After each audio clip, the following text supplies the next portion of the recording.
ngadto sa Jerusalem nga naguna kanila.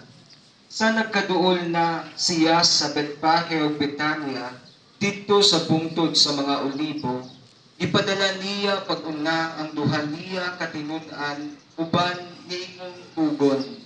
Niining tugon. Lakaw kamo ngadto sa balangay nga anaa sa unahan, ug inigsulod ninyo inyong makaplagan ang usa ka nating asno nga gihigot nga wala pa kakabay-i. Badbari ninyo kini ug dad-a dinhi.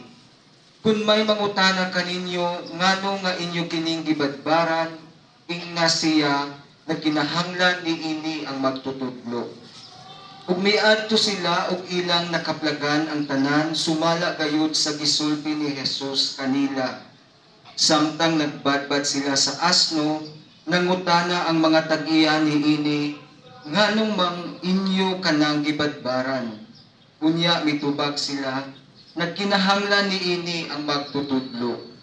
Ug ilang gidala ang asno ngadto kang Jesus, unya ilang gihapin sa buko-buko sa asno ang ilang mga kupo, ug gitabangan nila si Jesus pagpakabayo niini. Samtang nagkabayo siya, gibakbak sa mga tawo ang ilang mga kupo diha sa dalan nga iyang agian.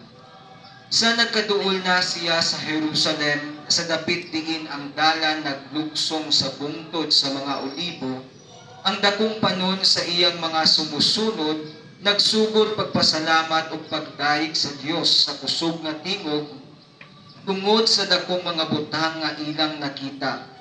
Dalaygon ang hari nga mianhi sa ngalan sa Ginoo.